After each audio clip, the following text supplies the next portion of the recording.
Not really too sure how to begin this video. So if you've been around my channel at all, whether it be on Twitch or YouTube the past few months, I'm normally not like too ultra serious. Some of my YouTube videos have come across that way just because I feel like I had some things to say. So I'm not really too sure how to approach this video. It's probably going to be kind of similar to those though. Okay. I think I've got the focus right. I think it was focusing on this pop filter. So I want to tell my story as a content creator. I have been the epitome of somebody who has attempted to do this and quit over and over and over again. So I kind of want to just tell my story, show how I've learned, the progression of how I've improved. And I want to show that improvement in terms of quality and quantity doesn't necessarily equate to more viewership, whether it be on YouTube or Twitch or somewhere else. I don't really have a specific goal or theme of the video. Really just it's kind of like an autobiography in video form, I guess, so to speak, of my last 7 to 8 years as a content creator. So to start things off, we have the early days. This is roughly around the 2012 to 2013 range, and it went to about 2014 before I went away to college. In this time, I was and still am, huge fan of Minecraft, and I loved watching Minecraft videos, and it inspired me to want to make my own videos. So at the time, I made a bunch of videos, whether it be Minecraft Let's Play like I'm doing now, or tutorials. To be honest, I actually had moderate success with the tutorials. Maybe it was just because there wasn't as many people making videos in 2012, 2013. One of my videos actually had 30,000 views, which was insane. It was a tutorial on how to install PokeMMO on Mac. I played on the Mac. I played everything on Mac. At the time, I didn't have enough money to have my own PC or anything. So everything that I played was on the Mac. And it took me ages to figure out how to install that game. That video alone actually got me 60 subs on YouTube, which is kind of crazy because that's more than I have right now. And the quality of my videos then were just god awful. The majority of the Minecraft videos were deleted after a while just because I didn't really think that they were very good. Most of my videos were really bad at this time. And then around the time I went away to college, I went ahead and just deleted everything because most of my tutorials were out of date, and I think I even got some comments saying hey, this doesn't work, stuff like that, so I just ended up taking them down. I learned a ton of stuff in this time period, and I probably didn't even realize it. And I mean, people will say, leave your videos up. These would have been unlisted or privatized at this point anyways, so I'm not really too upset that I deleted them. I wish that I had a copy of them because I would love to look at them or react to them because I think that would be really funny. So no real regrets on deleting them, but this was a really important period in time for me because I learned a ton about different products, different editing software, stuff like that. So next up, we have the college time period.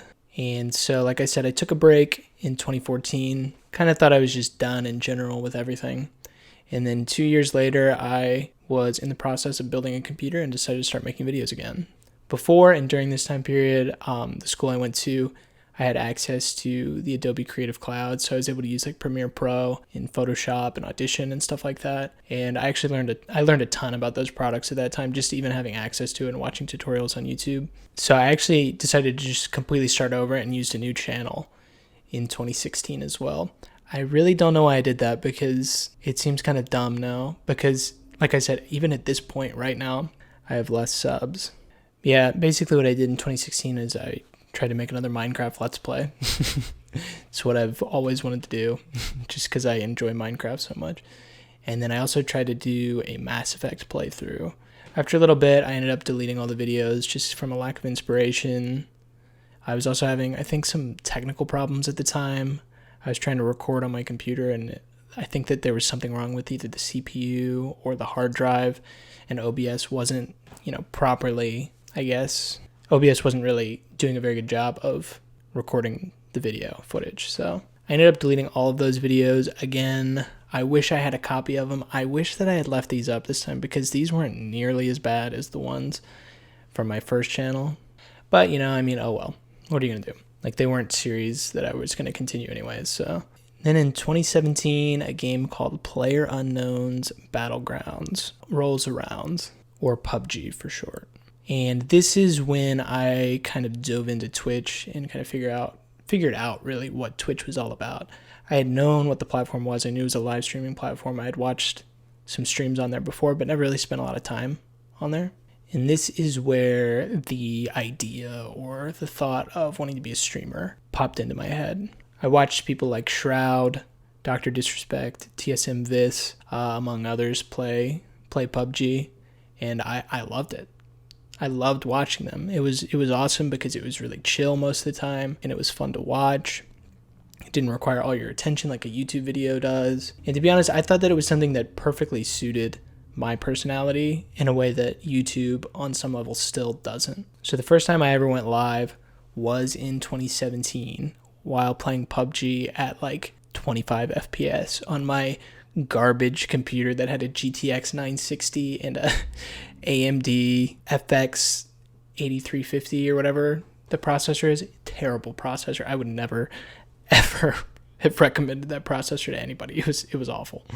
And I actually have a clip from that stream that you can still see on my Twitch channel that I'm gonna show right now. I'm gonna throw a frag out there.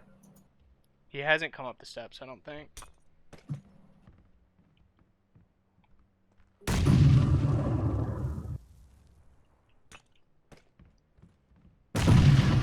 Heath tried to throw a frag. Okay, he's down the steps still? I didn't see him when I ran. Yes! Nice, let's go. He didn't see me. Well, another one. Got him. I think there's another one.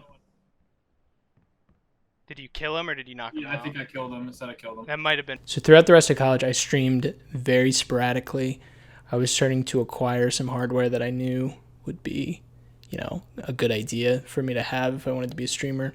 I bought a Logitech C920, which is like over $100 now, and I got mine for $60. And I think that they used to go down to like 20 or 30. It's crazy, but it's because of the coronavirus. I also got the microphone I'm using right now, Blue Yeti. Crazy deal. I got it for like $80, and it came with Assassin's Creed Origins. So that was pretty cool too. But yeah, like I said, I streamed very sporadically, knowing that after I was done college, that it was something that I wanted to attempt and do for, not really like a career, but just like a hobby. Obviously, I knew it wasn't going to be a career because you have to be so lucky for stuff like this to be a career. So then we enter the post-college. We're just going to have it be about a year and a half time period for the sake of the video. So I graduated college in 2018. I had a double major in business. It was business economics and business digital marketing, but I didn't have a job. But what I did have was a fancy new computer that I had just built. I spent the next about 3 months streaming consistently on Twitch at almost a full-time level in the summer of 2018. This was honestly a really, really fun time, and I learned a ton of things in this time period. The most important thing that I learned in this time is that streaming for long amounts of hours does legitimately nothing to help you grow on the Twitch platform. It's crazy because the amount of articles and videos and things that I saw saying stream as much as you can and as often as you can, it doesn't really help. You're like, just like, I played Rainbow Six Siege pretty much on stream that entire summer. And I maybe had 10 to 15 people come in and ever say a word, and normally it wasn't a very long conversation. So no, streaming for long amounts of hours does not really help that much. Then I got a full-time job in around August. It was about like mid-August, and I still streamed pretty consistently until about October of that year. At that point, I just wasn't able to stream as often and as much as I wanted to, so it became very sporadic, and I would take multiple months off at a time. It got to the point where I really just didn't care, and I kind of gave up on the idea. So, March 2020 rolls around. I've completely given up on the idea of streaming as something that's going to be even at the most a consistent hobby that I do, just because I wasn't putting the amount of time into it that I wanted to. And then the coronavirus rolls around, or COVID-19, as people typically call it now. So like I said, in March, I thought that I was pretty much retired from streaming, content creation, in general, just because I didn't have the time to do it.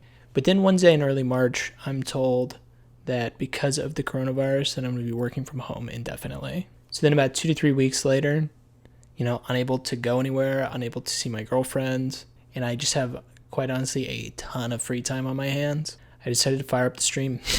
Just playing some Ark Survival Evolved. Then in early April, streaming very consistently at the time, I made a gaming Twitter, for my, I guess, online persona. I don't know if that's what you would call it. This is something that I had done in the past a couple times, but really it was only a thing that I just like posted clips and stuff. That was it.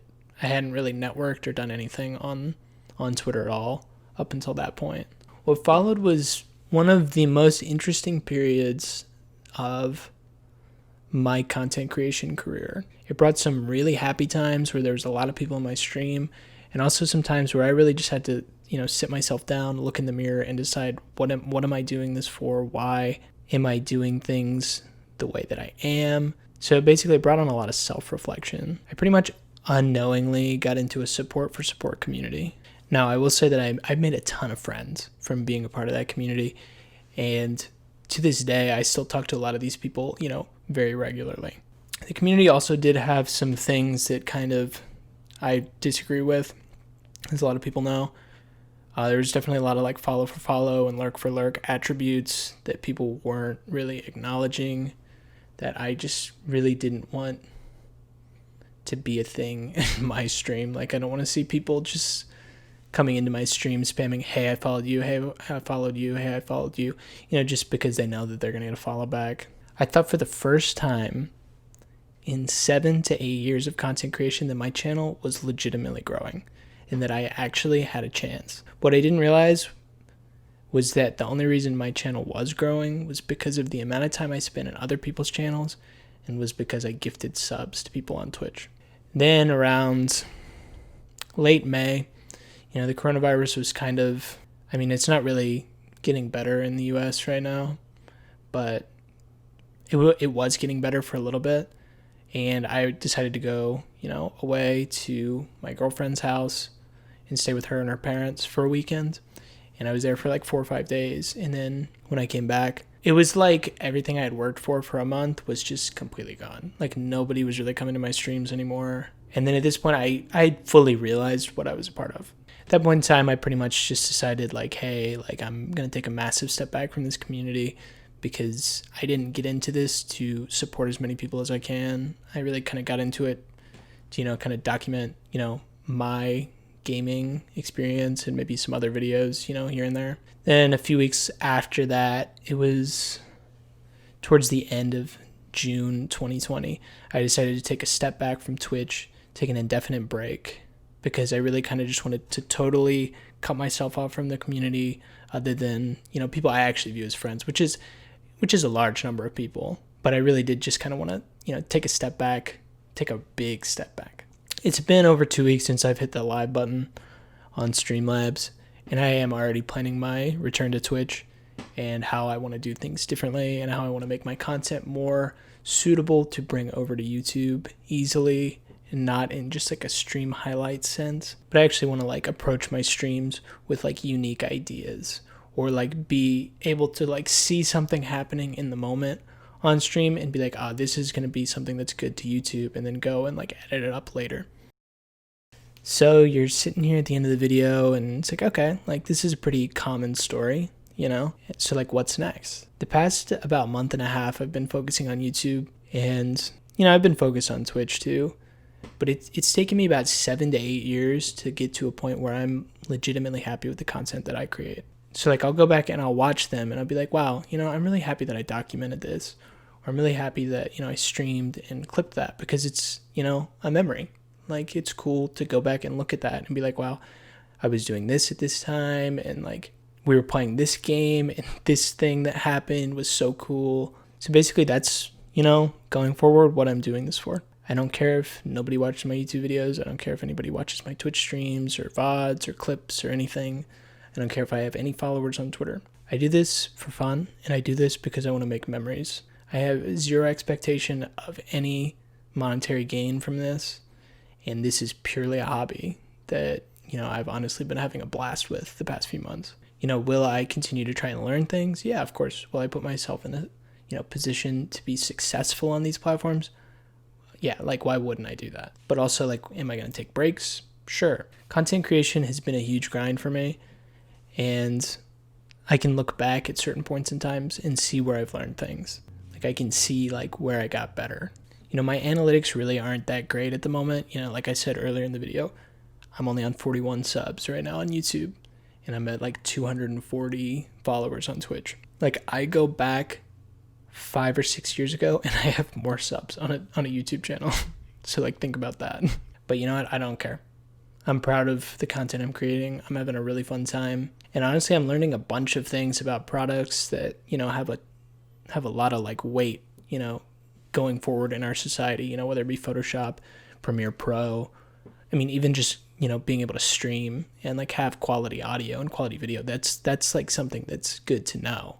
If you take anything away from this video, I want you to take away the idea that it takes time. It takes time to become a better content creator. It takes time to get people to watch you. You can't take shortcuts and hope that, you're Ninja or Shroud overnight. I mean, if you look at Shroud, I've even seen him admit that he streamed on 0 viewers on Twitch for like a year. So you know what? Do what makes you happy. I know I'm going to continue making videos, and I'm going to continue, streaming on Twitch as long as I can, as long as I'm inspired to. So I'm going to take a second here to, just personally thank some content creators who have inspired me. I know that most of them are probably never going to see this video, so, it's totally fine. I don't really care. To name 4 specific creators on Twitch and YouTube who have really inspired me, to want to do content creation in general. I want to thank Ethos Lab, who's a big Minecraft YouTuber to this day, who has the longest running Minecraft Let's Play series that's over 500 episodes, and it's 9 years old. I want to thank Shroud just for being the guy who made me be like, yeah, I want to be a streamer. I mean, Shroud's like so chill, like I'm pretty chill, like I feel like I could do that too.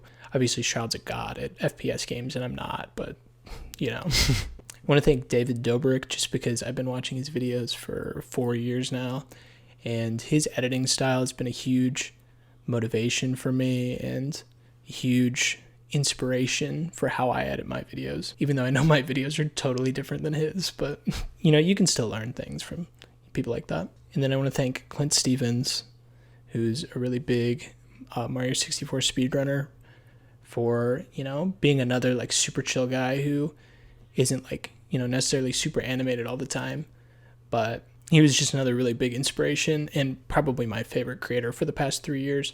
But yeah, he was just like another really big inspiration to get me like streaming. All right, I'm gonna end the video here. Much love to anybody who's watching this. Keep grinding, keep trying new things.